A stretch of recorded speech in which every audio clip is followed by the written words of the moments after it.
Mitch introduce the panel, I do want to mention some of what we have coming up.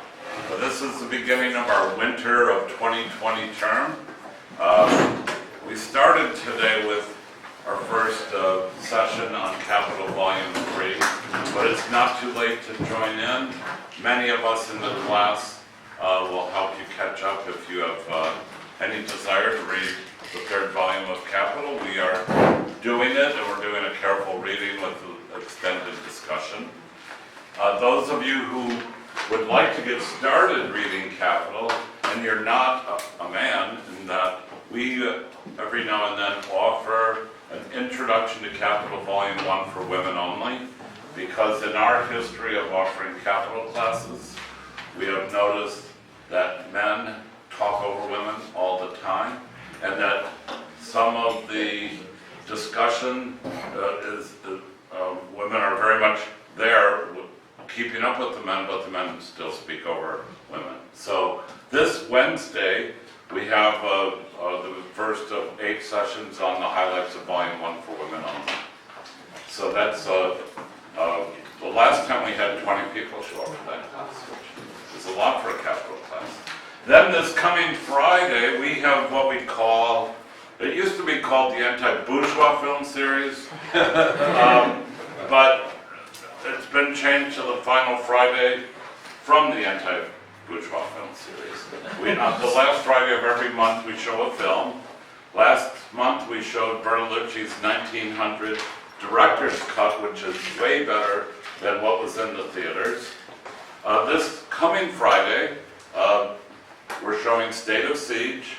If you don't know what that is about, it's when the Tupamaro guerrillas in Uruguay took the American AID officer, who was actually a CIA officer, and training the military police, etc., in subverting the people's movement. I think it's Costa Rica's great film. It's really a wonderful film. We're showing that at the People's Forum, which is 1 block east of here on 37th Street. And my last announcement of an event is Monday night we start our first reading of Hal Draper's Volume 1 of Karl Marx's Theory of Revolution, which again is going to be a careful reading of Draper's work and reading Marx, Engels, and other theorists of the 19th century. If any of you missed your bookmarks, they're free. And on that note, we would like to get started with today's great event, and it's really a unique event. I've not met too many people around the Marxist School from the Dominican Republic or Haiti, but have often asked people from both communities, why is there not a united movement on the island? And today we will hear reasons for and reasons why not, but potentials of an island being in revolt. So, I don't know who to turn this. Okay, Mark. Oh, thank you. Thank you very much. Hello and welcome everyone. Welcome to this panel. So first, I want to thank Michael Lerner and the Marxist Education Project for putting this together. Thank you for your support, and I encourage all of you to keep supporting this great educational and political project that we need. We always need it, especially now that the left and the U.S. is in crisis, is facing a crisis. Hopefully, we could bring our forces together. So, briefly about the genesis of this panel. I've been working on this digital archive on the Marxist Internet Archives, Marxist.org, and about 5 years ago I became interested in building an archive on the Dominican Republic, on the struggles in the DR. So this is how I met Mitch Mijavidlor, who is in charge of the Haiti section on the archives. And he's done more than 2,000 translations on anarchism and the Haitian Revolution, some of the decrees, some of the proclamations and decrees that were were written by the revolutionary government in Haiti. So it's a great contribution to the history of the Haitian Revolution and history worldwide. So recently I found this letter of René Theodore, who was a member of the Haitian Communist Party, and he was writing this letter in French to Peña Gomez, who was a Dominican. He in 1965, during the Democratic Revolution in the Dominican Republic, Peña Gomez was one of the leaders of the revolution.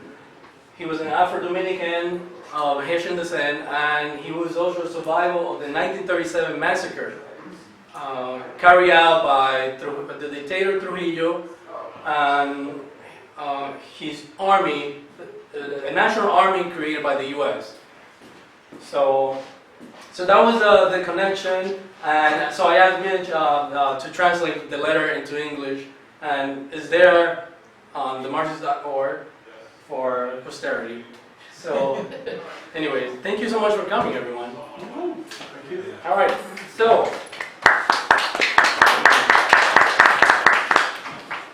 Hispaniola and Revolt.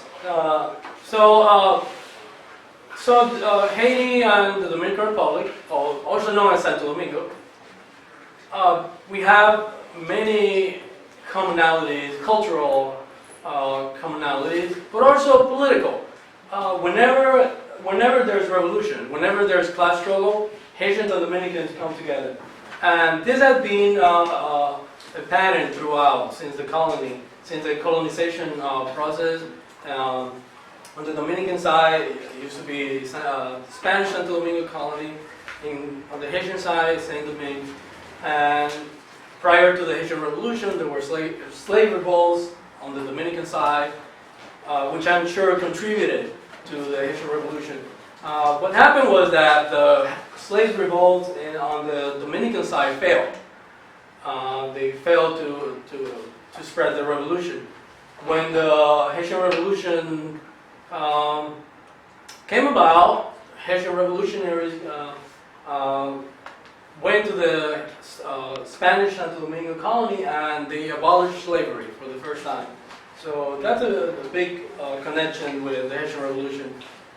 So today, well, before we start, I just want to express our solidarity with the current Haitian uprising that has been going on for quite some time, for about a year. And due to the holidays and maneuvering from the government and from the US and so on,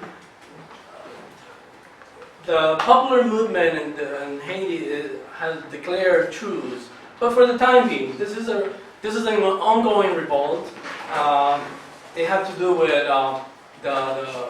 the long occupation by the UN forces. The MINUSTAT forces in Haiti were occupying the country for about 13 years, and they had created a big political crisis, and also the local elites stealing public funds and repressing the people and the popular movement and so on. So our solidarity to Haiti and also to people in struggle in Chile and other places. All right, so today we're going to start with Mitch Mijavidlor. He has translated about 2,000 documents from dealing with anarchism, revolution, Latin American social movements, and the Haitian Revolution, which is an anthology of French individualist anarchist writings. So we're going to start with Mitch, then we'll follow with Francois. Would it be okay if you go second, or you want to appreciate it? Okay, so Virgilio second? I'm fine. Okay. Oh, you can go second. Okay, so Francois, she's an activist, and she's the founder and CEO of In Culture Company. It's an educational company, educational organization that works on conflict resolution and reconciliation between Haitians and Dominicans. There are a lot of people doing Haitian-Dominican solidarity work, and she's one of them in New York. She's also a writer, and she's also an agent transform. She's also she's been doing this for a while. She's going to talk about the Haitian Revolt in 1946 and the fall of Duvalier in 1986. And sadly, Leonardo Gros, he won't be able to make it due to illness. He was supposed to talk about the current political situation in Haiti. So I hope that everyone can join the discussion and we fill in the gaps. Finally, Trujillo, he's a Dominican based in New York, and he's a labor activist. And he's also worked with, he's also been doing Haitian Dominican solidarity work for a long time, and participated in different forums to talk about the inhuman conditions that Haitian immigrants face in Santo Domingo. So, everyone, please welcome our panelists. I'm really happy to be participating in this panel because, as Amari said, I've done many translations for the Marxist Internet Archive, and when I started doing this stuff about 12, 13 years ago, I just did stuff from the revolutionary tradition in France. And then I realized when I looked, I saw there was very little stuff about the Haitian Revolution that was available online. And so I started hunting around in old books in the main branch of the 42nd Street Library and found tons of really fascinating documents about the Haitian Revolution. And by the way, I want to point out that all three of us are lefties. So we're all right. Are you two Right. can't see you. So, and over the years, I've never lost my interest in and fascination with the early years, first the Revolution in Santo Domingo and the Haitian Revolution, and the early years of Haitian independence. And the more I read, the more I saw that the Haitian Revolution was really an ambiguous one.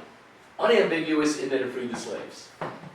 Everything else about it, from the beginning till today, was extremely ambiguous, and also was a premonition, was premonitory of everything that would follow in revolutions.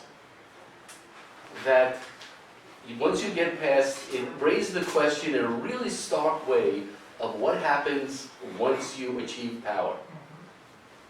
And there's only a couple people here who've ever heard any of my many talks. And my specialty is bursting the revolutionary bubble. But I think that people on the left need to see the failings of revolutions as much as they need to see the success, because you can learn a whole lot more from failures. And in the course of the couple hundred years since 1789, we've seen way more failures. Matter of fact, nothing but failures until today. So the Revolution in Santo Domingo, as I've read about it, as I've read and translated on it, I've been really struck by how that was. But I want to start, though, with something that says much about the left, the European left in particular.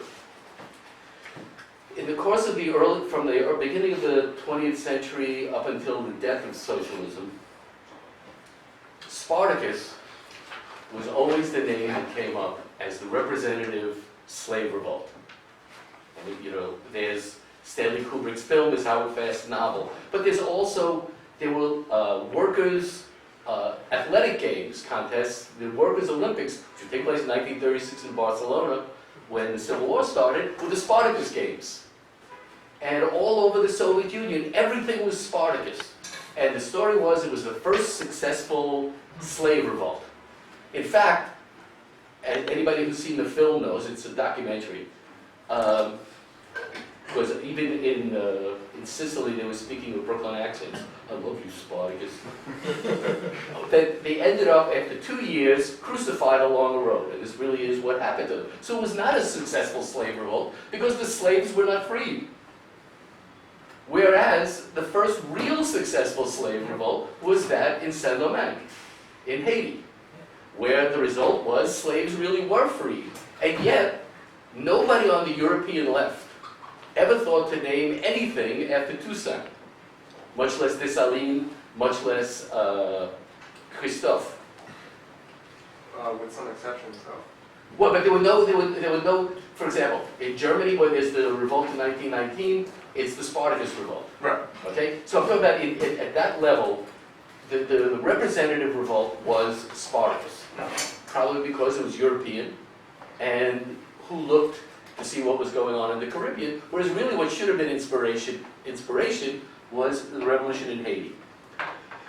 Of course, what breaks the silence on Haiti is C.L.R. James's book, Black Jacobins. And I don't want to talk too much about it. Every time, I've read that book regularly over the course of the last 40 some odd years, and every time I read it, I like it less. But the title is really interesting, because it's the Black Jacobins. And because for him, Toussaint and those who rebelled in Saint-Domingue were the Jacobins represented the same thing as the Jacobins except in the Caribbean. But in fact, if you look at the revolution, certainly from 1791 when it begins until 1804 when there's independence, or 1810, 1811, they're not just the Black Jacobins. They're the same people who made the revolution made every step of the French Revolution also. So it started out not quite a Jacobin revolution, then they're Jacobins, and then they're Thermidorian reaction to it, and then they're Napoleonic, when you finally have an emperor. And it's all the same people who, in the course of this 20-year span, live out the whole course of the French Revolution. So they weren't just Black Jacobins. They were everything that was good about the French Revolution, and then everything that went wrong with the French Revolution was all located on this small island with 500,000 slaves who freed themselves. And in fact, when Toussaint, before independence was even declared, Toussaint already declared himself a dictator by constitutional decree. And tell him I'll call back later.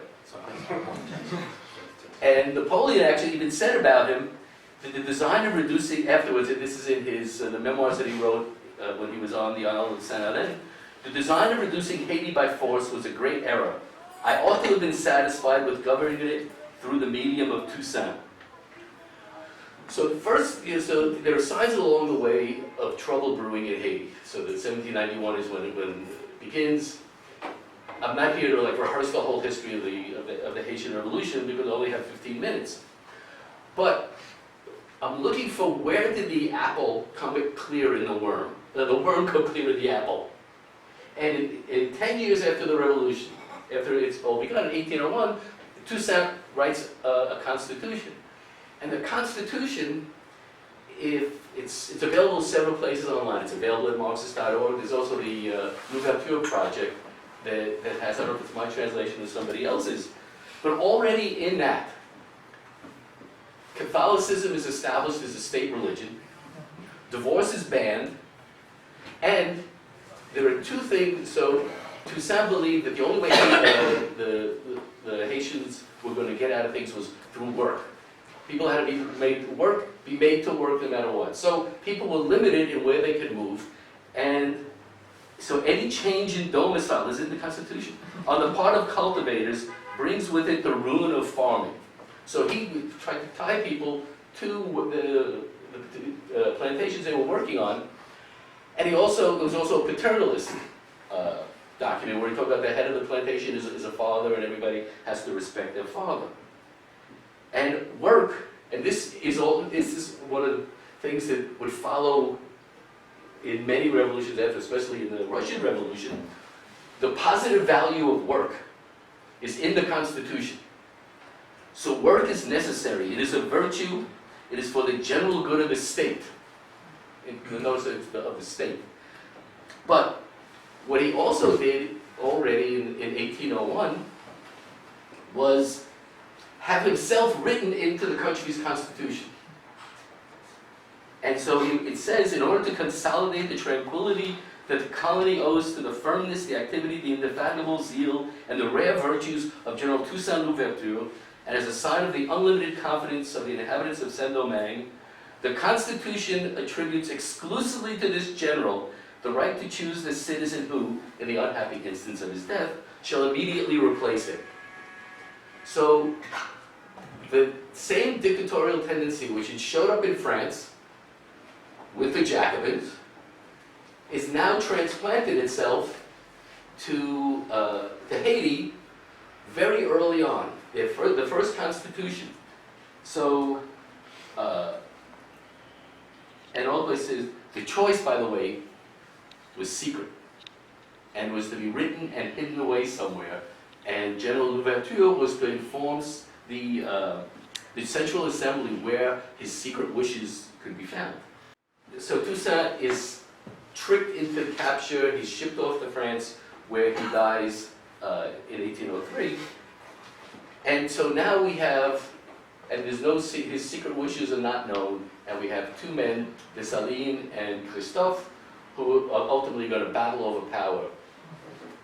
Okay, now, we all know that something else that the Haitian Revolution, and now I guess we can go on the positive side here, was a foreshadowing of, was of Frantz Fanon's notion of liberatory violence. Because certainly there was nothing pretty and mild about the revolution in Santo Domingo. The massacres of the whites after all that the slaves had gone through, it was not a pretty sight. But Dessalines' secretary wrote about the Declaration of Independence, which he was the one who actually wrote. For our Declaration of Independence, we should have the skin of a white man for parchment, his skull for an inkwell, his blood for ink, and his bayonet for a pen. So Frantz Fanon, who by the way was a neighbor, he was from Martinique, so I don't doubt that the tradition of the Haitian Revolution lived on in Fanon's writings. Now, so Dessalines in 1804 writes the Declaration of Independence, and in the Declaration of Independence again, we have the cult of the leader inscribed in the very founding document of the country. We, generals and leaders of the armies of the island of Haiti, feeling gratitude for the benefits we have received from General-in-Chief Jean-Jacques Dessalines, the protector of the liberty enjoyed by the people, in the name, well, trust me, it goes on like that. So, and then, but again, everything is so that Dessalines ultimately declares himself emperor. Again, he's like the French. Around the same time as Bonaparte, now Dessalines has gone from being a slave to being leader of a rebel army to being an emperor. So, and the country though, and here again we have typical of what would happen later on in revolutionary countries, the country is divided in half with different governments. One has an emperor, one has a president. Neither one is in any way, shape, or form the least bit democratic. Okay, so and then finally we have. Hang on a second. I only have 5 minutes, so I gotta hurry up here. So, and then when finally we have the overthrow of the emperor, he's replaced by Pétion, who would declare himself, who would be declared president, which a few years later, he converts to president for life. So the question that really has to be asked with Haiti, and when you look at every revolution that followed, with the only exception being the Paris Commune, is the tendency to dictatorship has dogged revolutions since, from France all the way on into Haiti, into almost everything that's followed it. And it's something that people on the left really need to think about. It's not something that can be dismissed easily. Now, Haiti, I'll go quickly through this. Haiti served as an inspiration. At least it's what we're told. Now it did. There was slave revolts in America, in South Carolina. There were two in South Carolina where people were openly admiring of the Haitian Revolution and imitated the Haitian Revolution. But what also has to be kept in mind is that the only country that ended slavery during this period was France. Because of the Haitian Revolution, Britain suspended the slave trade in 1803 and banned it in 1807, but didn't ban slavery until 1833. The U.S. depends on how you want to count what year we ended slavery here. 1863, 1865, 1867. Okay? But then in other countries, we have countries that didn't end slavery. Cuba didn't end it until 1886, Brazil until 1888. Now, during the interim period, though, while slavery still existed, they all lived in fear. 2 minutes. They all lived in fear. Everyone lived in fear of slave revolts. And so this is, another one of the ironies of a revolution is it makes the situation, it frees the people who made the revolution, but it strikes the fear of God into the ruling classes elsewhere. And so the situation became worse for slaves. For example, in America, the situation became infinitely worse. Not just for slaves, because the masters are living in dread fear of the Haitian Revolution occurring here, but they also decide what has to be shut down is any propaganda against slavery. And so the war against abolitionists, especially in the South, becomes ferocious. And I don't want to go to the American history lesson, but by 1830, the U.S. Post Office is going along with Southern laws banning the mailing of abolition literature. All of this grows out of the example of Haiti. An interesting parallel is after the American Revolution, or the American War of Independence, the situation became much worse for British working class movements for the same reason. The British ruling class was not going to allow the same stuff to happen there as here. Final thing I want to talk about is that the final indignity, and one that will lead to what France is going to talk about, is that after the slaves got their freedom with their own blood, and in this brutal war that went on for years, and after the Haiti has struggled to come out of the mess that independence has to be built on, in order to get recognition from France, they have to pay 90 million francs. Okay, time's up. 90 million francs, the equivalent of $21 billion today, was paid for the slaves who were freed and the lands that were taken. So it occasionally comes up that there's a move that people want France to pay reparations. It's something that's gone nowhere. But it's something that's ignored when people look at the poverty in Haiti. Yes, the Haitians have made mistakes along the way, but they've not been helped in any way. They never got out from under this hole. But I want to end on a positive note, because usually I'm a real killjoy. And this is from, and I hope that I've played that well here. C.L.R. James wrote, Santo Domingo was not the first place where European invaders had met fever, because usually it said that the French were defeated and the English were defeated because of yellow fever. I can't read my handwriting. Joe, you want to read this for me? I can't read your handwriting. It came about through the decree of abolition, the bravery of the blacks, and the ability of their leaders that had done it.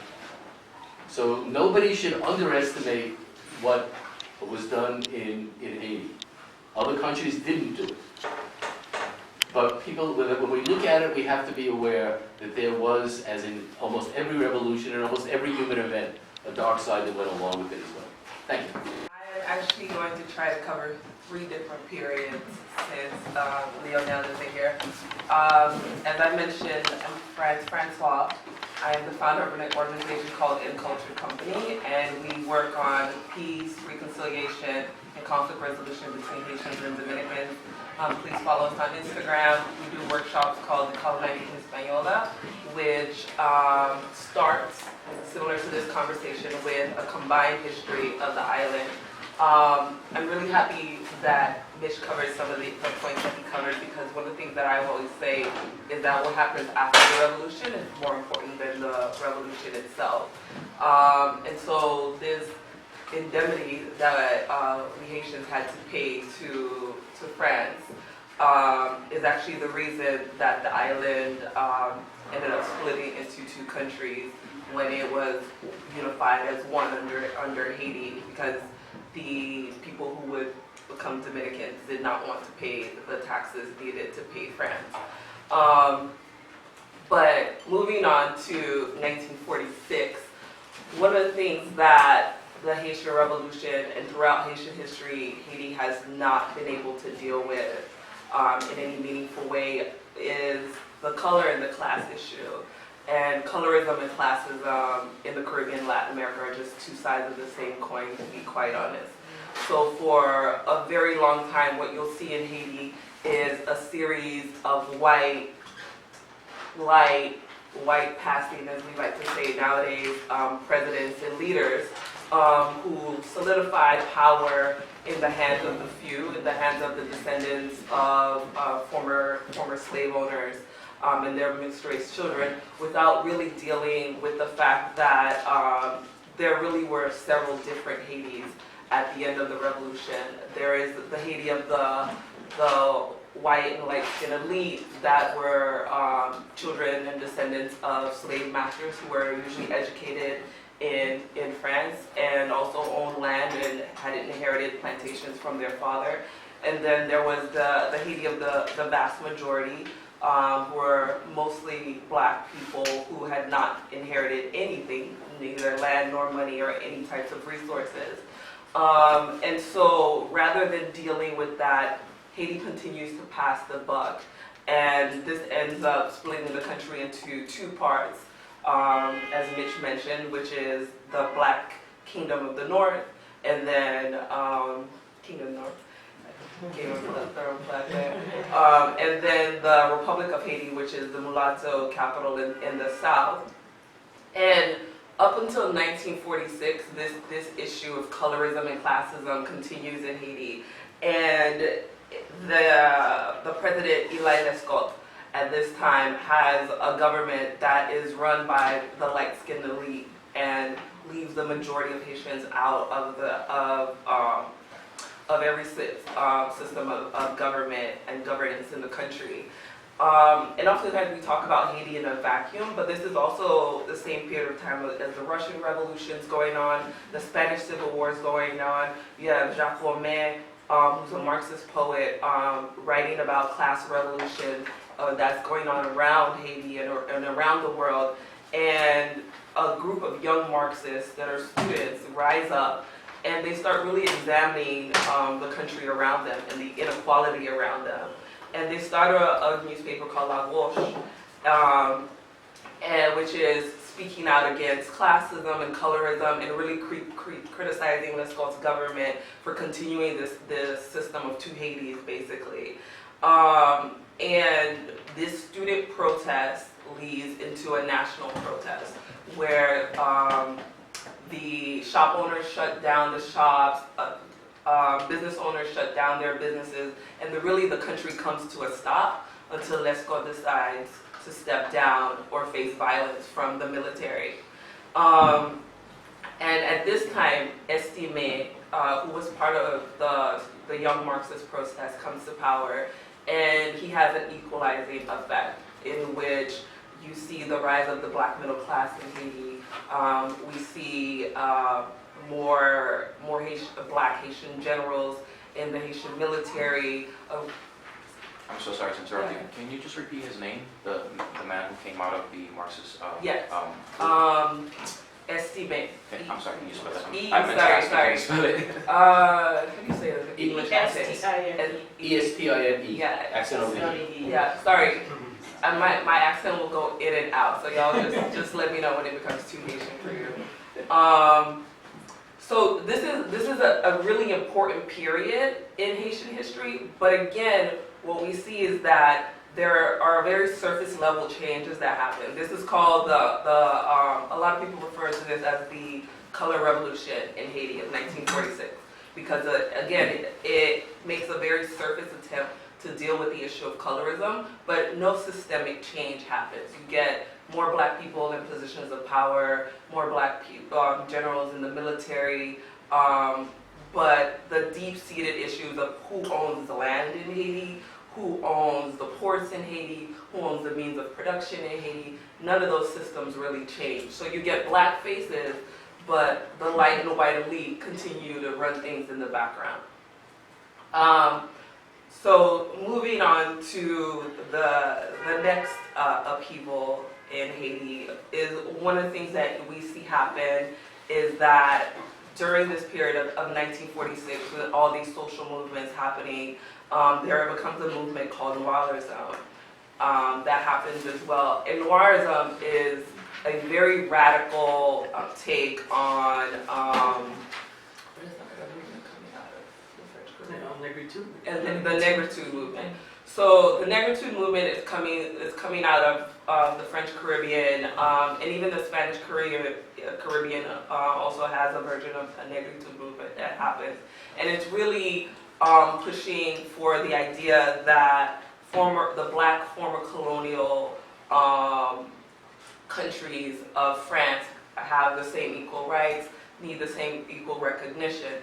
Noirism that starts in Haiti takes this to the next level and says that black people should be the only people that rule Haiti. Haiti should be ruled by black supremacists, and that it takes a really revisionist approach of Haitian history and says that there's never been any light-skinned or white people in Haiti. And if you know Haiti or Haitians, you know that is not true. And initially, Noirism is dismissed as just black mythology by a lot of Haitian scholars and the Haitian League because it's such a radical take on Haitian history to just say that there have never been light-skinned or white people in Haiti. Light-skinned and white people have never had positions of power and should never have power. This is not the way that the documents of the Haitian Revolution have ever been interpreted. So it's easy for Haitian scholars and activists at the time to just completely dismiss it. But who comes out of Noirism as a prominent writer? Jean-Claude Duvalier. François Duvalier, the first Duvalier. And Duvalier understands the Haitian peasantry because he spent a lot of time as a doctor. He understands that all the changes of 1946 were just surface level, that the light and white elite continue to run things in the background. And so he's able to mobilize a movement and get himself elected president. And immediately we see Duvalier is a Trump-like character, that his platform was just so outrageous, where he's like, I'm going to take all the light-skinned people out of government, I'm going to do all these things, and people are like, no, there's no way he's going to do that. And as soon as he comes to power, he does all of the things that he says he's going to do. He massacres entire towns of light-skinned people. He promotes a secret police that really holds Haiti in the grips of fear and lockdown so that people are afraid to speak out against him. He even changes the Lord's Prayer to put his name in as the Lord. And so my mother, who grew up during this period of time, remembers praying to Jean-Claude Duvalier instead of God at the time. Jean-Claude Duvalier is not his father. He's more interested in throwing lavish parties, spending the country's money, and not really in governing in any way. And so the economy starts to tank very, very quickly. And again, another student protest rises, and you see the student-led movement again pushing the country and becoming the country's kind of moral compass. And after 3 students are slain in Gonaïves by the government, the entire country coalesces in this movement and pushes Jean-Claude Duvalier out once again. I have 5 minutes left, so I'm just going to quickly talk about what's going on currently in Haiti. So currently there's the Petrocalive movement going on, and again, this actually started in July 2018 as a protest against IMF enforced austerity measures. Because one of the things that we've seen in Haiti is that neoliberalism has really shifted the way Haitian society is run, And so what oftentimes looks to people on the outside like a protest against one president is actually a protest against the entire system of neoliberalism as we know it. And the way this has functioned in Haiti, for example, is that we've seen the privatization of most Haitian national infrastructure. We've seen that Haiti now imports 51% of all of its food and 80% of all of its rice, in a country that can produce both without problems. And using tariffs, the U.S. government has forced Haitian agriculture to focus on exports, even though Haiti has one of the highest rates of hunger in the region. And Haitian labor is pushed off their land and oriented towards sweatshops, and as long as these structures stay the same. Because as we saw in 1946 and 1986, what continues to happen is that there may be a face, and sometimes the face is light skin, sometimes the face is dark skin, but in the reality is that there are a few families and what they call the core group, which are a few international organizations and institutions that really run Haiti and have continued to keep these cycles of poverty going. So the current protest movements hope to kind of create an upheaval in that system, but it's a very big system to change. So those are just like 3 social movements in 15 minutes. And I know it was a lot of information.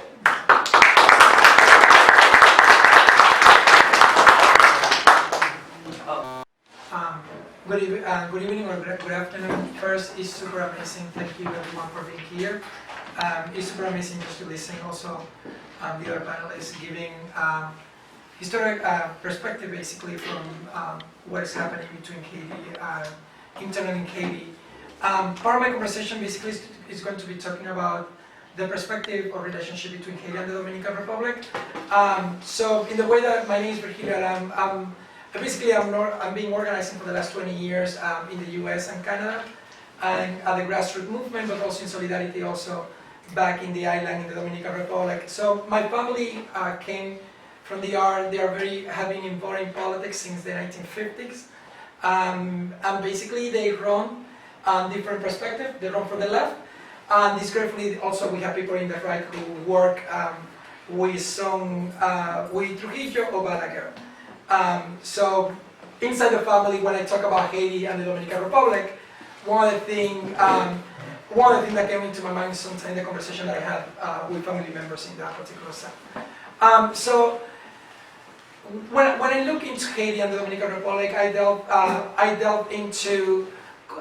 try to look through different lenses, and the first lenses that I'm trying to look is basically the historical role imperialism has played in shaping first the 2 colonies, Santo Domingo and Santo Domingo, and later the 2 states, basically, and then how race and racism became critical element in shaping the national identity in the Dominican Republic, in this particular case, and its relation with Haiti. And then, basically, it's very important that we look into the Dominican Republic in the context and the relationship between Haiti and the Dominican Republic in the context of capitalism, which has been the most dominant economic system in the last 200 years in that particular thing. And then the last part, to a lesser extent, also is to look into transnational movement, because I think that the fact that we are here today talking about Dominican Republic and Haiti, it is part of that part of the transnational movement. The island shared by the Dominican Republic and Haiti, you can pick up the name you want. You can call it Haiti, Quisqueya, or Hispaniola. Became the epicenter of the struggle between two particularly important European powers, the French and the Spaniards. The foundation of the colony on Saint Domingue by French authority came to challenge the grips of the control of the Spaniard authority in the western part of the island. A brutal system, as has been mentioned here, was basically created in Saint Domingue. It was one of the most brutal slave system, and Saint Domingue became one of the most profitable colony, basically measured by output, almost to the level at one point of the 13th colony measured by output. But that brutal slave system or profitable colony that sometimes people tend to romanticize, especially in some circles, intellectual circles, became a really tremendous human cost. And that was something that has been talking here in this afternoon. One of the important thing about also, besides the fact that both power basically look into keeping the control of the island, the reality was that during the colonial times, as well as today, there has been basically fluid communication between people in both sides of the island during the colonial time, as well as after the foundation of both states. In 1804, Haiti basically became independent. We talk about in a very deep way about the independence process or the revolution process of Haiti. I will not be touching more on that because that has been very well touched. But we can say basically that with the Haitian Revolution, the elimination of a plural system was very key, was the epicenter of that, of the liberation. But we can say as well that imperialism in the historical context didn't disappear after 1804. And different actors potentially will eventually will change, but imperialism in that particular context didn't disappear. On the other hand, for many people here, after Haiti, after Saint-Domingue became independent, became the country of Haiti, the French basically moved to the other side, to the eastern part of Hispaniola, basically through the Tratado de Basilea or the Treaty of Basile. Basically, they were going to occupy the eastern part, and the eastern part for Haiti, for the new country, what today is the Dominican Republic, basically became what we can call in this sometimes vocabulary or lexicon like a national issue. It was a real national issue about if we have Franks who has basically trying to strangulate our new independence, they were trying to diminish or trying to be taking over, and that's something that in reality happened. So being basically the unification of the island was very key in that particular sense to maintain the new independence. And Dominican Republic is after in 1822 basically is being occupied, is being unified by the whole island is being unified under the rule of Haiti. It's basically for 22 years. And something that is very important because look always this book, I will speak a little bit more about this. There has been different mythology developed about why the occupation, why when the unification happened, why the independence movement in Dominican Republic, in the eastern part, happened, what was the real part of that. I tend to identify a couple of very important issues on that. You mentioned one that was taxation. I would also say the confiscation of private property that was most of the time was part of the elite, was on the land, or distribution of land by the Catholic Church. That was basically very key. It is no coincidence that in the Dominican Republic, for instance, the independence movement, you're going to find many what we call ateos, which basically people who have large land, basically for raising cattle. Pedro Santana was basically one of them.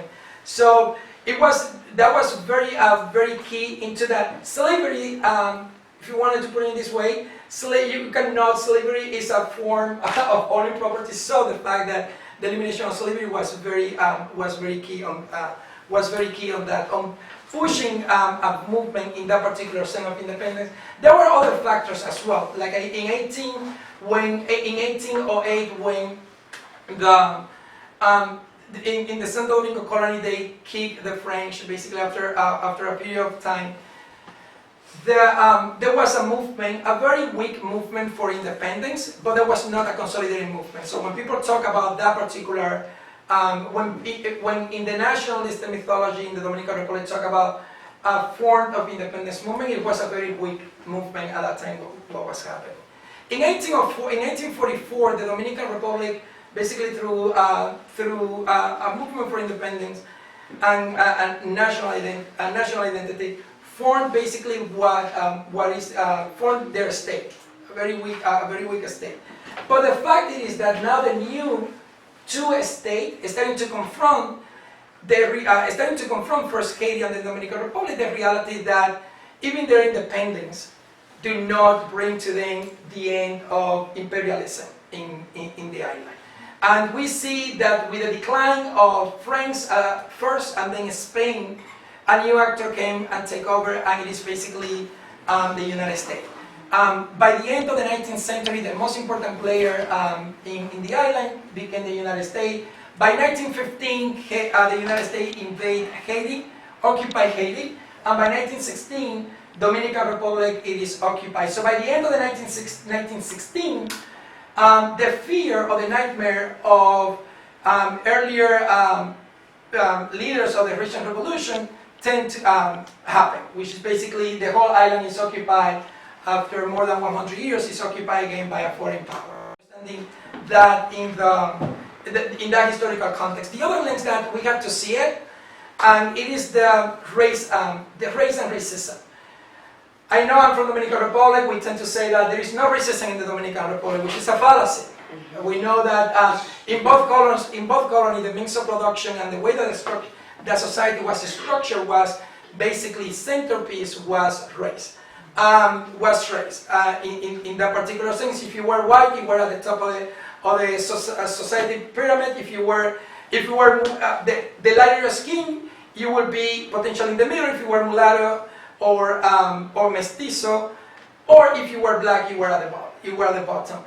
Many Dominican intellectuals, when I was writing an honor thesis about the Dominican Republic and Haiti back in 2004, 2005, they used to say, no, the reality it is that in Dominican Republic what we have is a cultural system of racism, but not institutionalized racism, and as well as the racist system in Saint Domingo was harsh than in the Dominican Republic. What I said to one of the intellectuals was, if that was true, you can be part of my benign, for 1 year you can be my slave in my benign system just to see how will you feel. And the person said, no way. We can imagine, which is basically trying to cover the reality of slavery. But it's very important, but here's the thing that sometimes we tend to obscure. After 1844, the Dominican Republic and Haiti, the Dominican Republic after the independence faced a reality, and the reality that we couldn't deny, that was basically, there was many attempts by the Haitian state to take over the eastern part. That was a reality that happened, and we couldn't deny that part on that. But during that time, you didn't see the type of anti-Haitianismo and anti-negrismo that we are seeing at this moment, including like during the Restoration War for gaining the independence from Spain. We can see that many of the leaders are mulatto or dark skinned. And Haitians, exactly. And also we can see that for example, one of the president, the later become dictator, was Ulysses Herox, who with the support at the beginning of the elite, and he was a black Dominican politician. And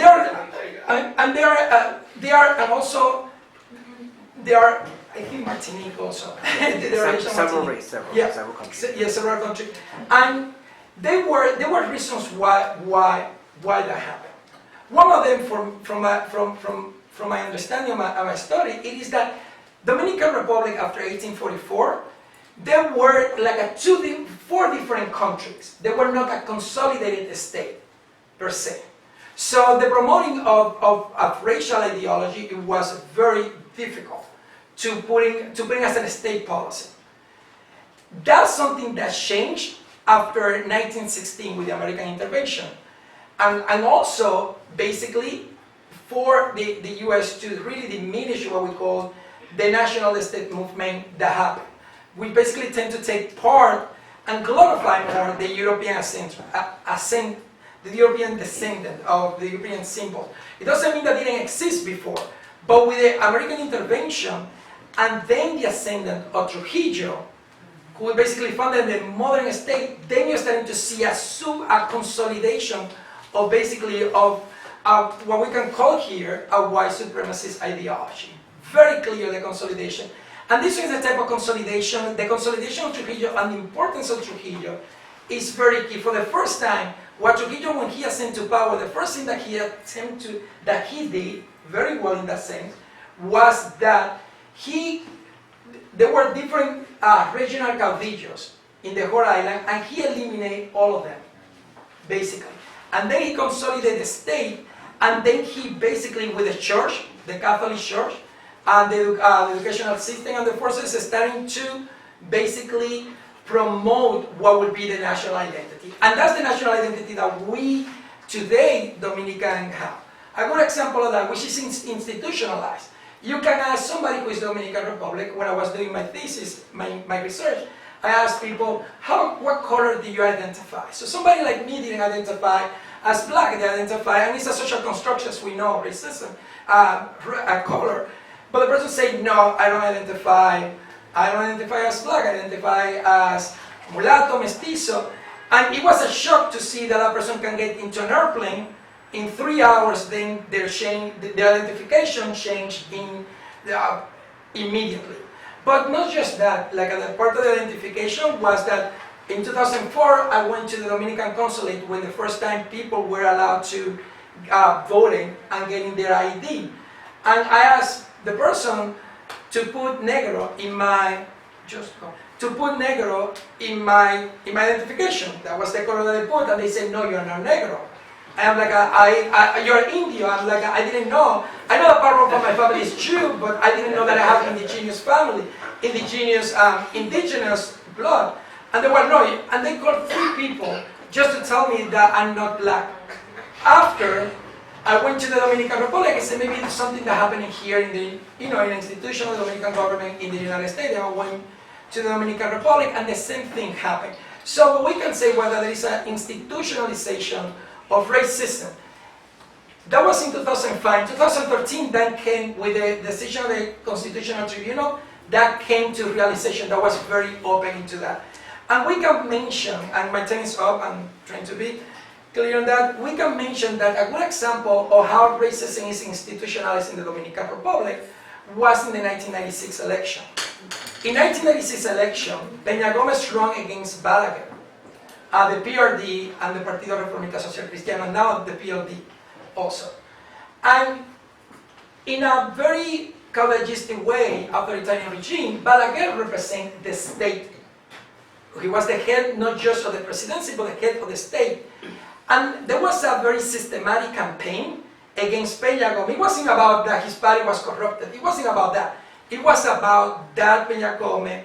It was a denunciation about Peña Gómez descendants, that he was Haitian descendants.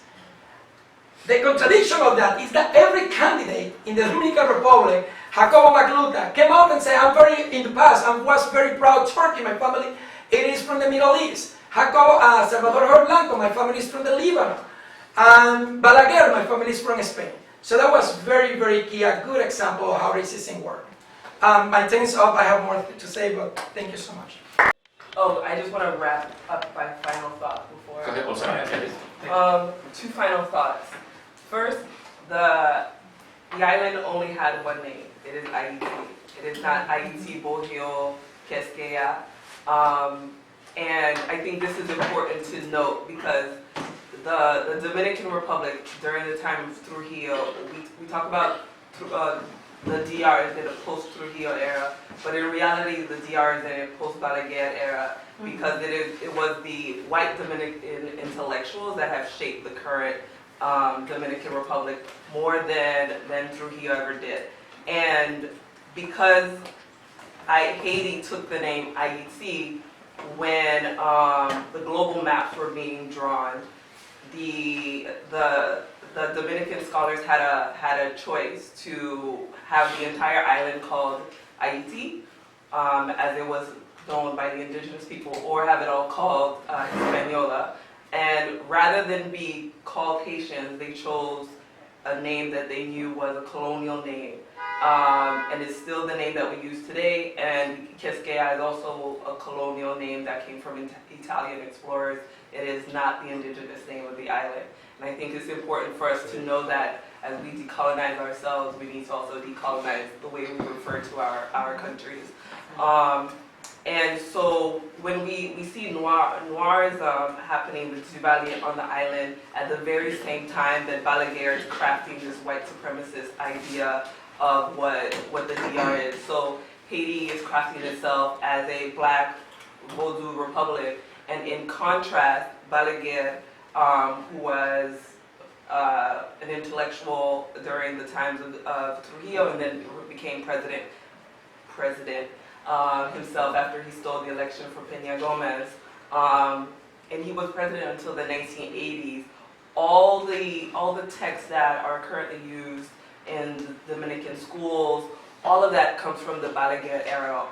He has had more of a say in crafting Dominican identity and the Dominican political system than Trujillo has. So we're living in a post-Duvalier, post-Balaguer era on the island, and the way we refer to ourselves and the way that we see ourselves is a reflection of the intellectual capacity of these two men. This one is very important, and always is a debate. The formation and the consolidation of, before Trujillo, there was not a consolidation of the Dominican state as a whole. So the nationalist movement begins with Balaguer. We began during the Trujillo area. Like we couldn't deny that part there. Balaguer was an intellectual, as many other. Like you have a great number of intellectuals basically in the Trujillo area. But the impact that Trujillo had in the Dominican society was deep in the sense that basically helped to reshape the notion of what is being a Dominicano. Balaguer, yes, Balaguer continued that after the overthrow of Trujillo. But remember this: Trujillo was overthrown in 1961. There was a period. Then you have a government led by Juan Bosch who lasts 6 months, and then you have a revolutionary triumvirate, different governments in the Dominican Republic, and then you have a revolution in 1965. You have the intervention, the revolution, American intervention in 1965 in the Dominican Republic, and then you have basically the neo-conservatives coming into power with Balaguer. But those neo-conservatives was coming from Trujillo, and Balaguer continued that legacy. But it was a very, very great power, and was a reconstruction on that. Today we are living in the neo-Trujillismo ideology of and impacted the identity. So I just want to bring that part there because it's very key.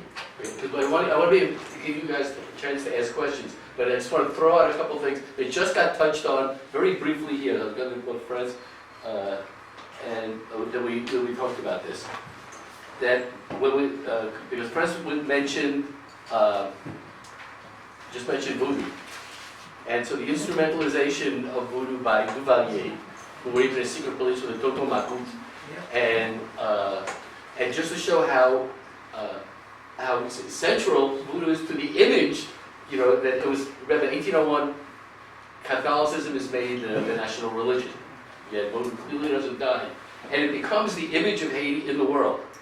Up until today, because not just I Walk with a Zombie, the great film from the 40s, it was, there's a film that just opened yesterday, Zombie Love, about a French girl and zombies.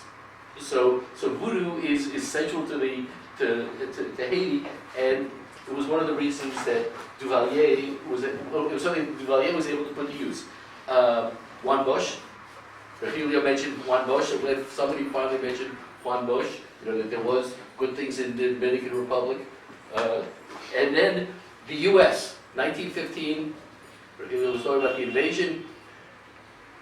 The great fear of the slave owning class, I said, the U.S. didn't recognize Haiti until 1862.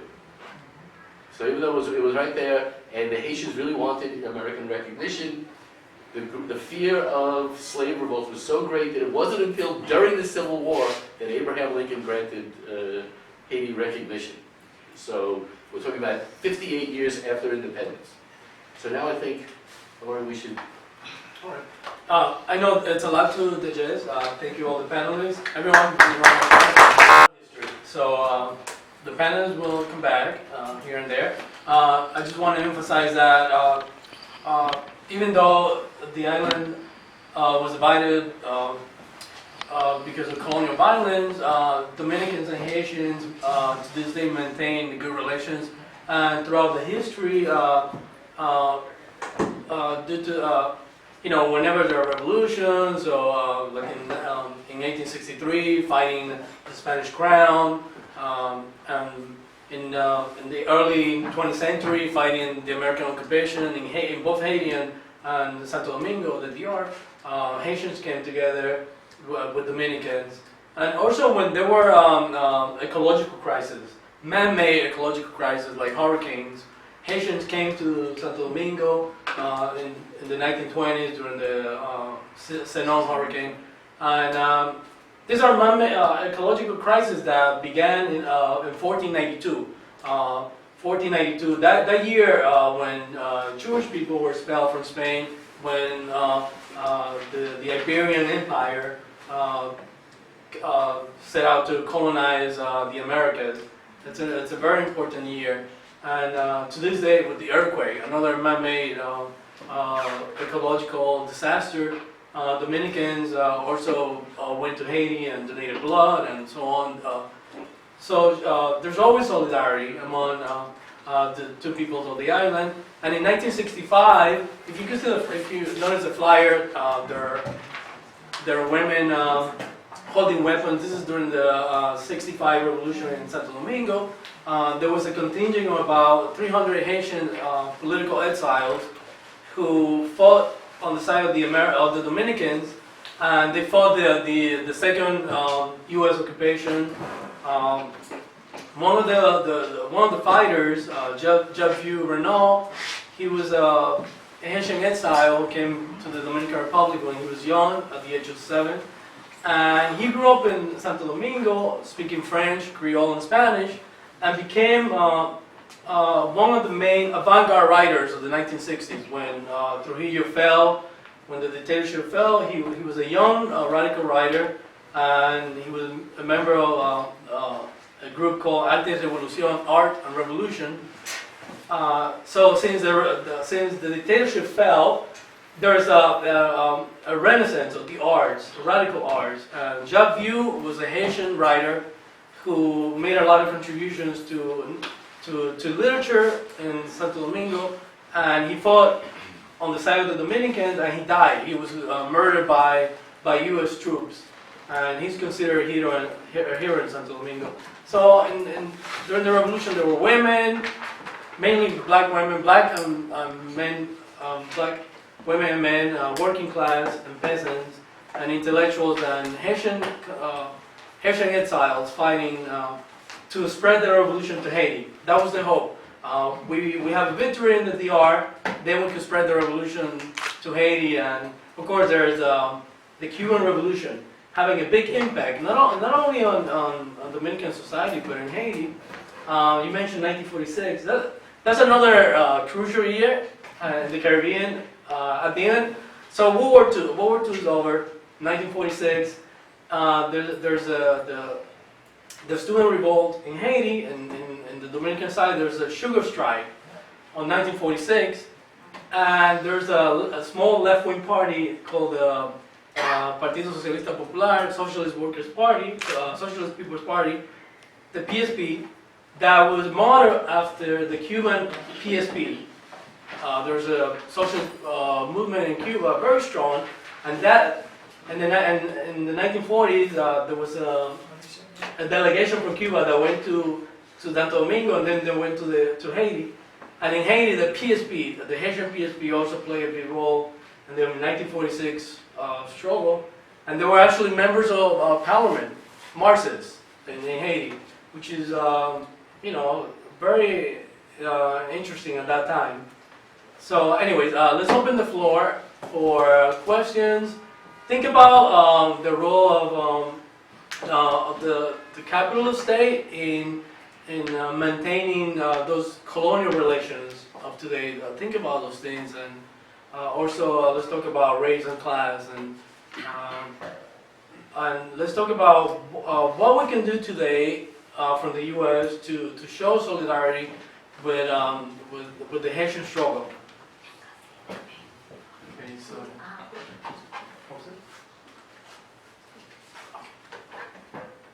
Go ahead. So my question is for you Mitch. about, Mitch, sorry, about Toussaint not being recognized. From what I understand, when I was, researching it for myself, for my own personal knowledge, in Italy, there's supposedly a statue of Toussaint because at the time when Napoleon invaded Italy, Italians weren't too happy about the French, and they didn't like the fact that they were being occupied by France. So they actually paid homage to Toussaint because they saw him as the hero that took down Napoleon. Mm-hmm. So I was hoping, any chance you've come across that over No, there? I haven't, but, this would also be another interesting ambiguity I have to say. Now, to say in Europe, that now in the Pantheon in Paris, even though Toussaint died in France, when he was as a prisoner, he was captured in Faubourg and froze to death, basically. So he's not buried in the Pantheon, where it says across the front of it, the fatherland grateful to its great men. Toussaint is at least in there. Now a statue of him is in there. But this would, I don't know about the statue in Italy, but it'd be interesting because yes, he fought Napoleon, but also it was Napoleon who brought progress into one of the ambiguities of the French Revolution. That even though Napoleon was the gravedigger of the French Revolution, all the rest of Europe, he was the great bringer of progress. So I think it's I assume that you're right on this, and that's a really interesting story because it just shows just how confused the notions of who's a hero and who's a villain can be when you cross borders. Because you're absolutely right. But the thing is, those who would have hated Napoleon would have been the most reactionary people in France. If anybody knows the opera Tosca, the whole thing revolves around Napoleon and the Battle of Marengo. And the heroes are all people who support the French, and the bad guys are all people who are against the French. Right. Exactly. And so if they put up a statue of Toussaint, that's just really a delicious irony. That the people who wanted to enslave the Italian people would put up a statue of somebody who wanted to free the people, the slaves of Haiti. That's a great story. Comment on, where the two countries are now politically in terms of resistance and struggle. I know more about Haiti because ever since the suppression of the La movement, Haiti's pretty much been in permanent political crisis. It seems like the ruling class there has never found a resolution, a way to suppress the struggle of the Haitian working class and permanently. I'm not quite clear what the situation is on the Santo Domingo side of the island, although I assume that there is a lot of struggle there. We don't get a lot of news about it here, and it may be because of the size of emigration out of the Dominican Republic might have been partly a safety valve for politically, which was much more difficult for people from Haiti to leave. Now with the new current U.S. regime, it may become much more difficult for anyone from the island to leave. So, but any of you are free to comment on that. Sure. I think there are multiple things going on the island as a whole, in the region, because we can't remove the island from the entire region that it's in. So I talked about the Petrocalive movement that's going on the island, and that is being repressed as much as the government can. I think what the government would like to do is just kind of wait the people out and see if they tire themselves out.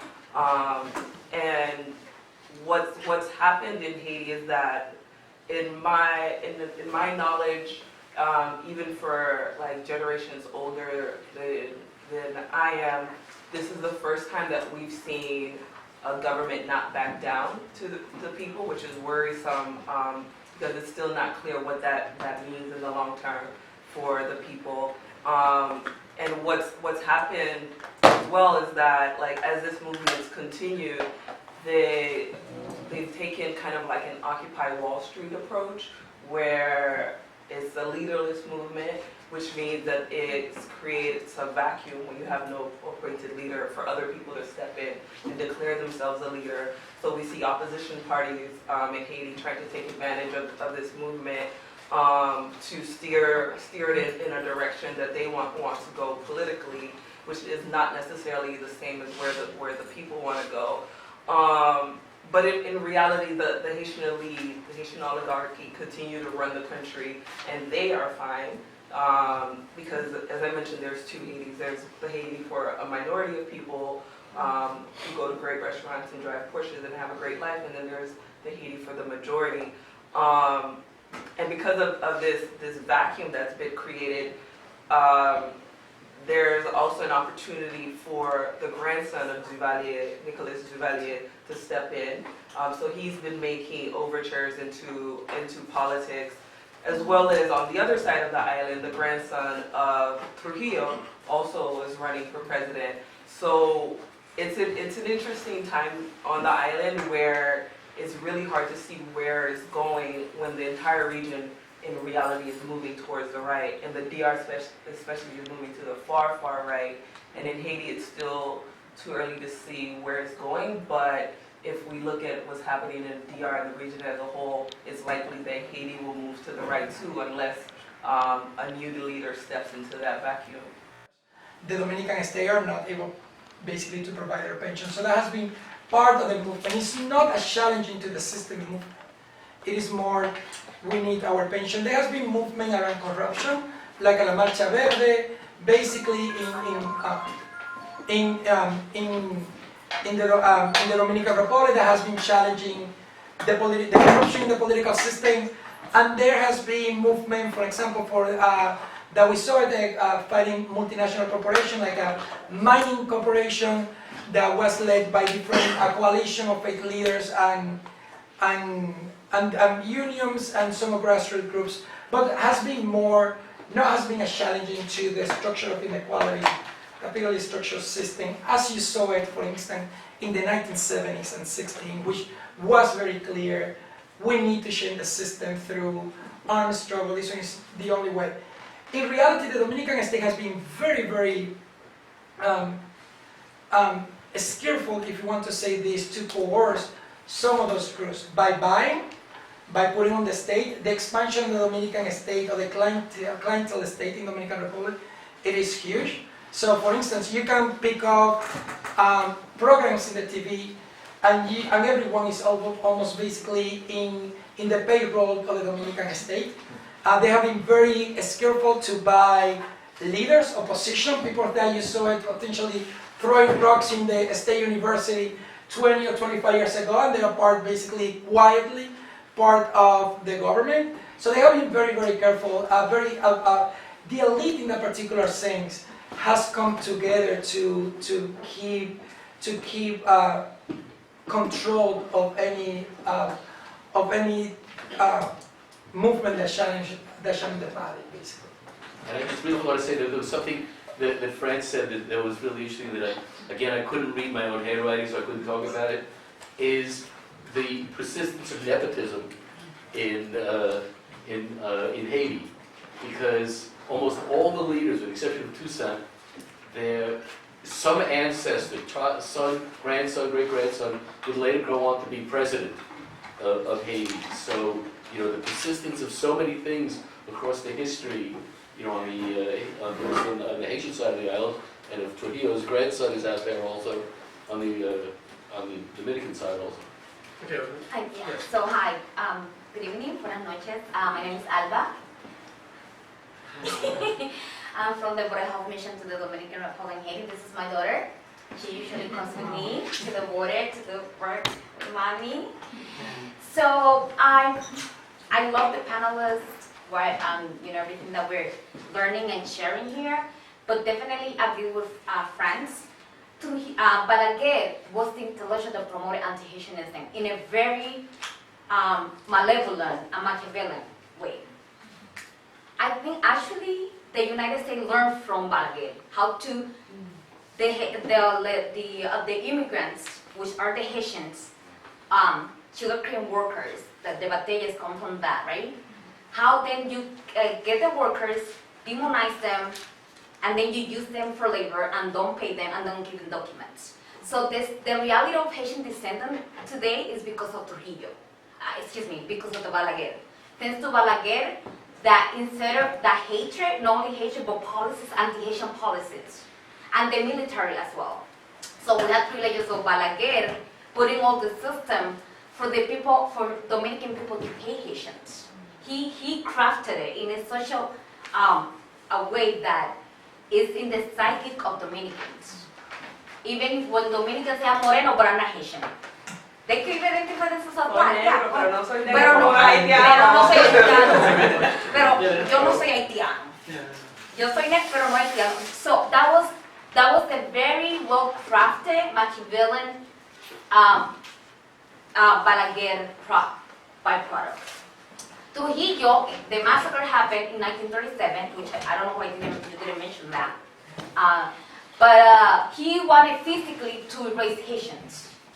But Balaguer wanted to put it in the psyche of Dominicans, the anti-Haitianism. Yes. So that's why I wanted to put that out there. Trujillo wanted to get rid of his own descendant because Trujillo was a Haitian descendant. His grandmother was Haitian. And Balaguer too. Balaguer was Haitian descendant as well. So that self-hatred is in the Dominican society. We see it in books, we see it in TV, we see it everywhere. So I just wanted to say that. And also now, my question is how can we put pressure to the United States? Because the United States is the one that put the cards on the table and tell each country what to move. So how we collectively, the diaspora, Haitians and Dominican diaspora, put pressure to the United States. That's one of the things that I would like. Thank you for bringing those points up. I think that the Dominican state is a propaganda state. I have never seen propaganda done as well as the DR does. Like everybody talks about Russian bots and Russian meddling. The Dominican state created fake news.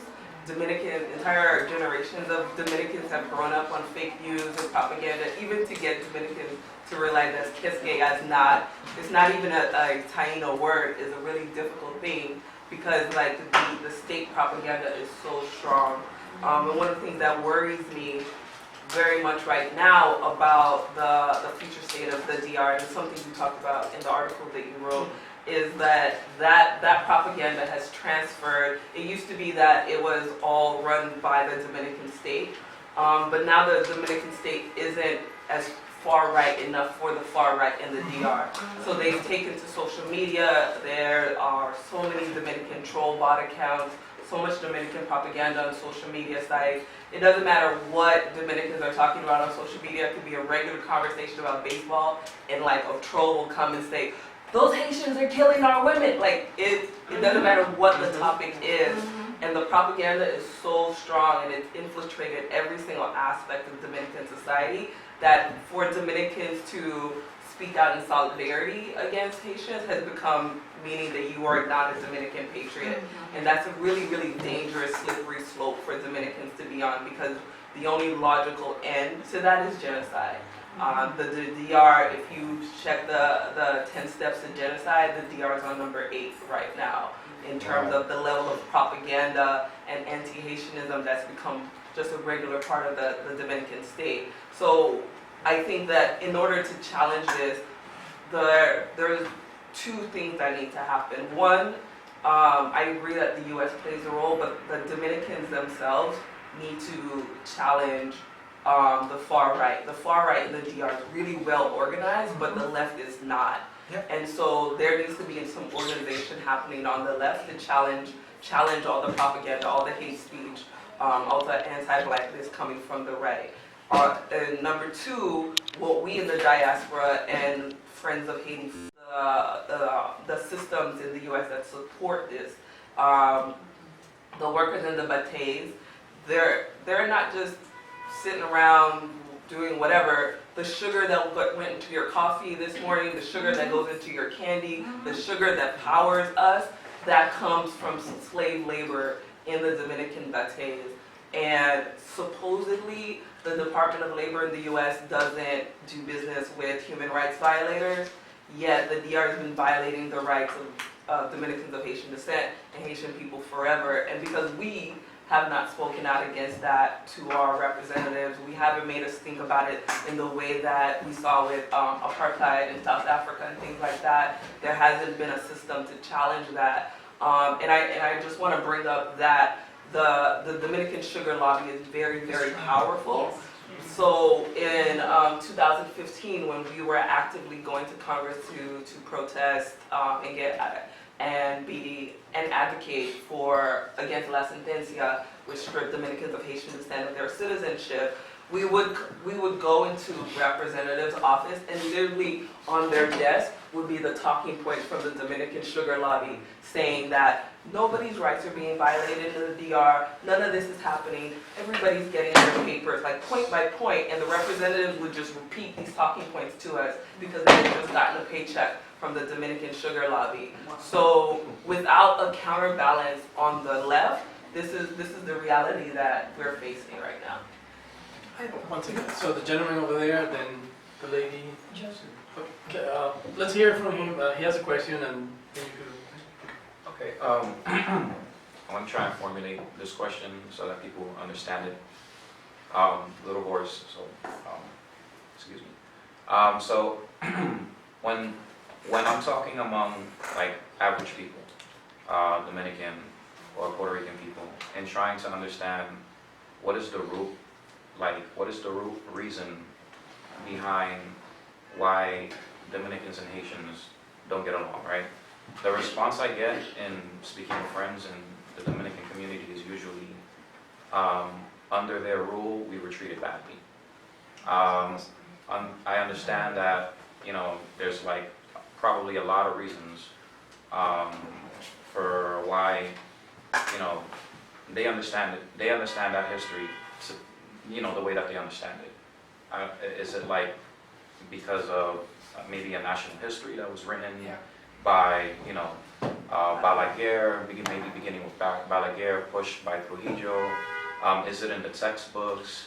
Where does this notion come from that under Haitian rule that the DR was I don't know, it wasn't treated I'll let you answer that fairly? question, but I just want to point out that the transatlantic slave trade began in Santo Domingo.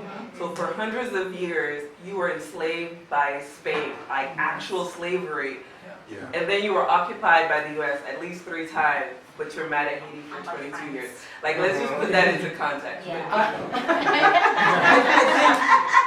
So it is very clear that the dominant narrative in textbook, in the educational system, is basically that the Dominican Republic was mistreated and were basically occupied 22 years by Haitians. Something that when you basically get in. When did that begin though? Like what period? So, and this was the important thing. So the formulation, that's the part that I need to answer. Like when we talk about Trujillo, the importance of Trujillo regime, Balaguer was part of the machine to reshape the identity. But the importance of Trujillo regime was that the consolidation of an state. If you don't have an state as an institution, then you will not be able to basically propagate or use your propaganda through the educational system. So when people talk about, no, it was Balaguer, I'm like, historically, if you want to understand the anti-Haitianismo, you need to understand first the American intervention in that particular sense, because there is a consolidation of the Dominican state, and then the time of Trujillo, 31 years basically in a grips, similar than Duvalier, in which people has to have in their home the picture of Trujillo on that. Balaguer was one of the architects. There were a couple of them, of the architects basically to that. But the fact is that he continued that. So one of the things that has been happening, one of the push by left, a very weak left in the Dominican Republic, has been to transform the Dominican educational system. Let me just put in an example on that. 2 years ago, some of the with a little bit of consciousness in the Dominican, in the Minister of Education, say, let's put the history and let's give a chapter in the history books that is going to every kid about Toussaint Louverture. And that was a revolt by the far right in the Dominican Republic to take out that book, basically, because it went through, it were basically being taught just one chapter about in a very progressive, not progressive way, but in giving another point of view of the story. So the Dominican state in that particular thing has been very, very careful of basically putting that propaganda, that narrative about Haitian are your biggest threat. I said to Dominican about that, about like erasing their own national identity. If you take 1916, before 1916, people talk about Dominican Republic. Dominicans love baseball. They were born in baseball. They were born loving baseball. If you ask people about if baseball was a pastime before 1916, baseball was not a pastime before 1916. It was called fighting.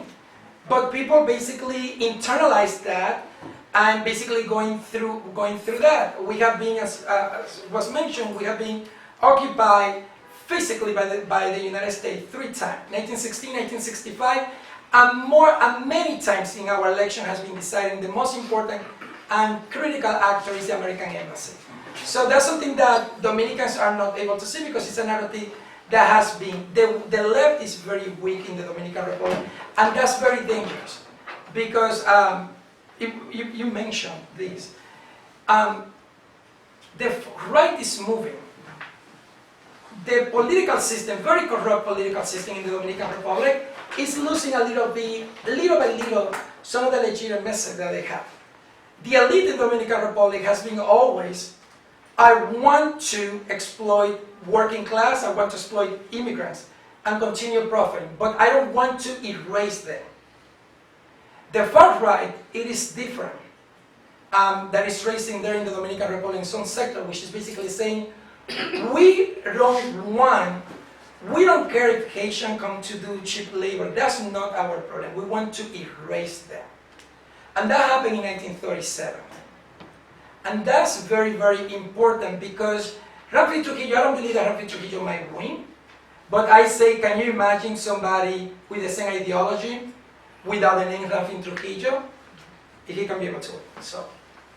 Okay, so I have over there. Yes. Yeah, I think what I want to make is really a quick comment. I think to what Frank said.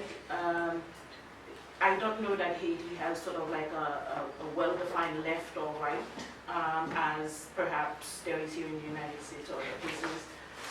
But I think the push in Haiti right now is definitely towards the right. You know, when you see who's the president of Haiti and who has been president for the past 8 years of Haiti, Michel Martelly and now Jovenel Moïse are definitely part of the right, if we want to call them that. And also that the government in Haiti right now is definitely well supported by the Trump government here in the United States. So just want to kind of put that out there. So I'm just going back to your question and comment about putting pressure on the U.S.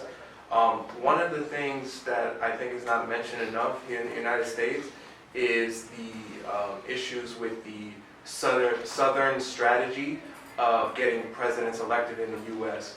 Because if you look at the Haitian Revolution, when it happened and what's going on with the U.S. at the same time, John Quincy Adams, actually there was a book called Diplomacy Between Black and White, in which John Quincy Adams was, or is it John Adams, he was opening up diplomatic ties with Toussaint Louverture because they wanted France and all European powers out of the Western Hemisphere. And when that conspiracy from that administration became exposed, Thomas Jefferson actually used that exposure of that conspiracy to actually get elected, because all the southern slave owners said, we don't want this coming to the U.S., so we have to elect somebody to make sure that Haiti, what happened in Haiti doesn't spread to the southern U.S. and to the other slave-owning states. So what's happening, what I'm concerned with now is with the way Trump is talking, he got elected basically on this same sort of southern strategy. So, I mean, in terms of putting pressure on the U.S., just be honest about knowing when it's happening, because once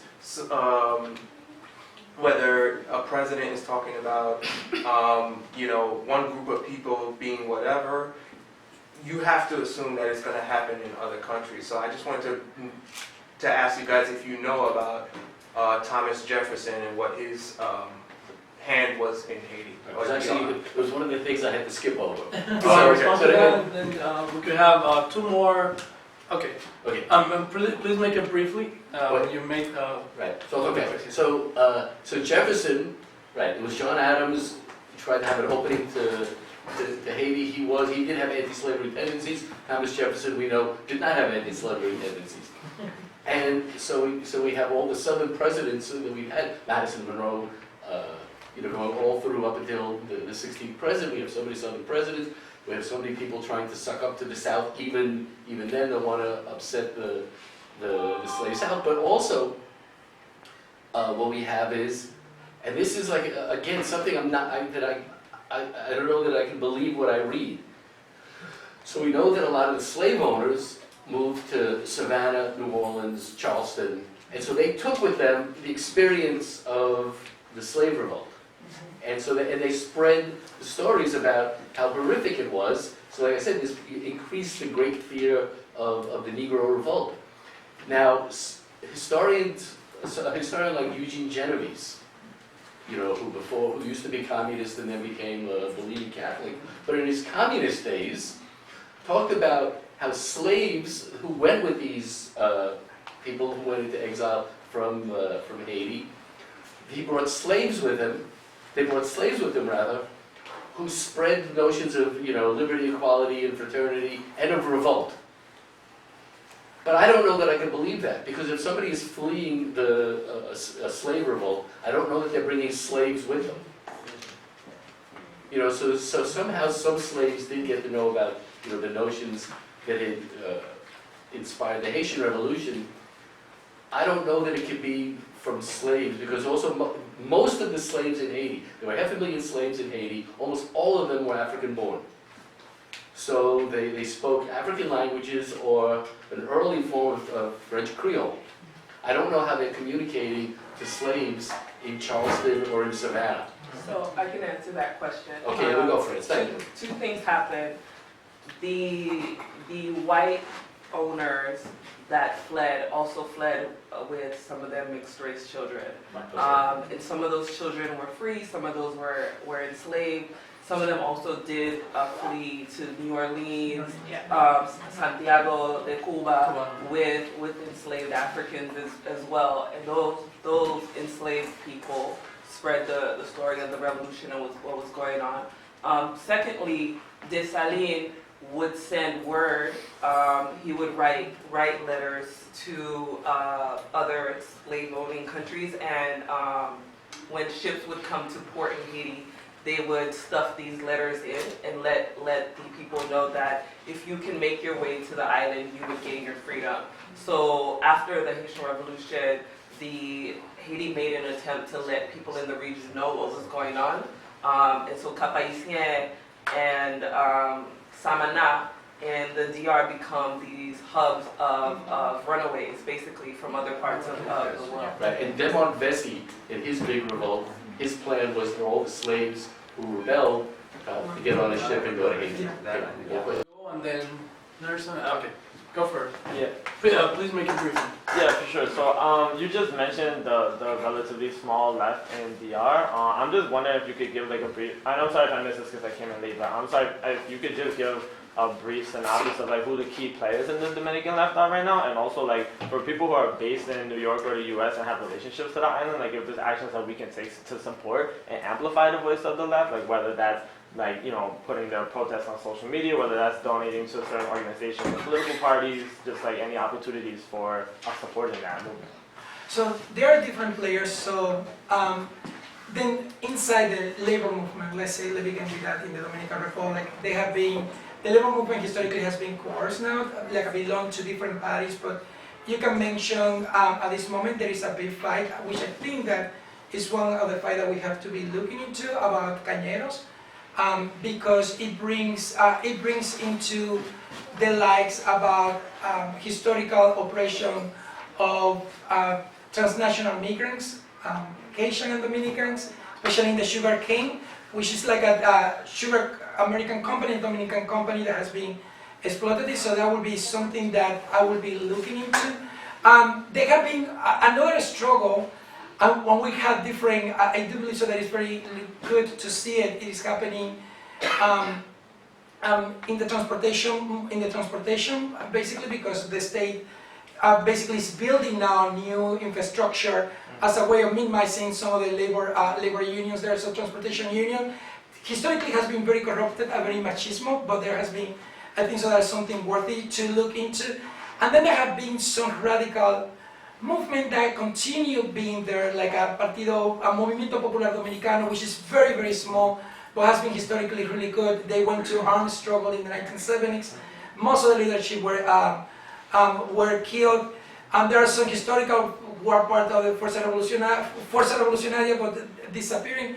And then they are organizing their grassroots organizations,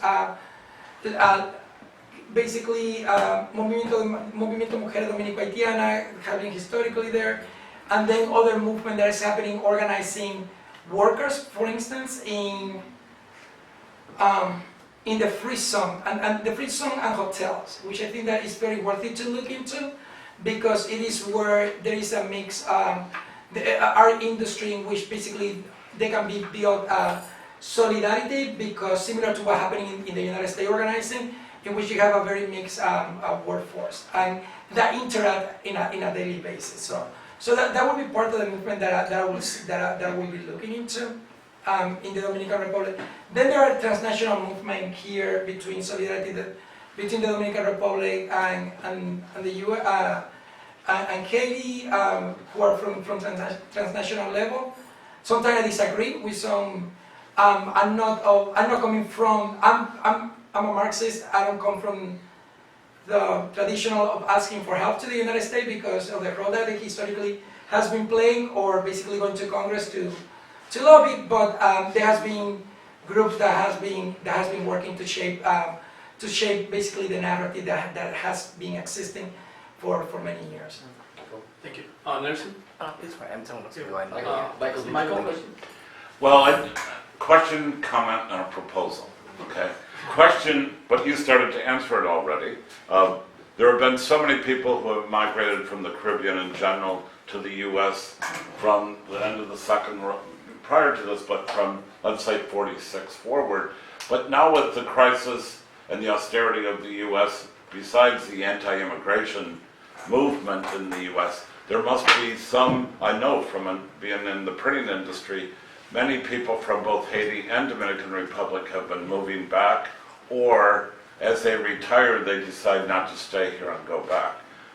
Is it enough people to be of significance back on the island, and what role do they play, if it's significant at all? There is also, I'm not so familiar with the Dominican movement, but I do know in Haiti, I mean in Montreal, the Haitian community was very engaged with the broad province-wide anti-austerity movement, and there has been some Haitian involvement in France with the various anti-austerity movements, not just Yellow Vest, but going back to the first measures that the earlier governments were imposing.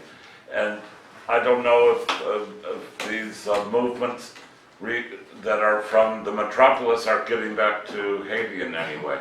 So then the proposal I have, which goes back to when Roxanne Dunbar Ortiz spoke with us on her book on an indigenous people's history of the U.S., we asked, based on there being such interesting points being made and such a scattershot understanding, are there people who would be interested in taking on a 6 to 8 week course on a history of the Dominican and Haitian struggles, because our New York left community needs this consciousness, needs this history, and I don't know if people are interested, but if so, I will turn one of the sheets of paper over there and see if on your way out, if you're interested, put your name and email down, and I'll get in touch and see if we can get something like that going in the spring, because the history is rich,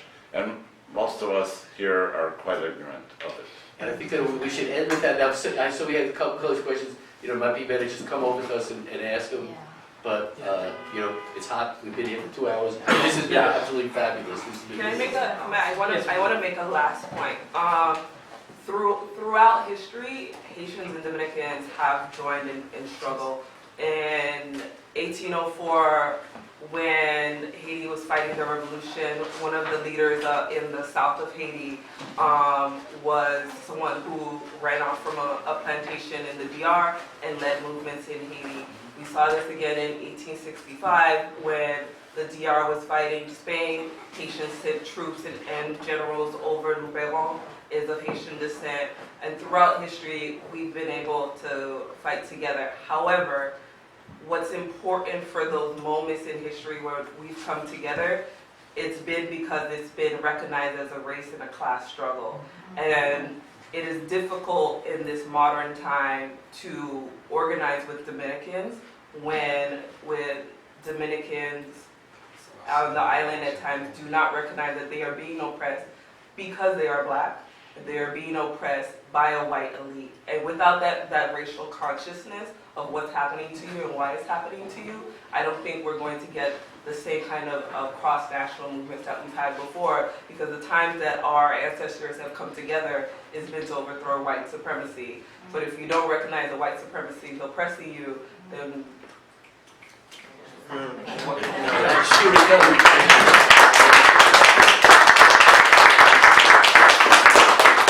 I know it's hot, but thank you for that. Definitely the key, fighting racism is key on supporting all struggles, but fighting racism in the DR definitely is part of the work that needs to be done.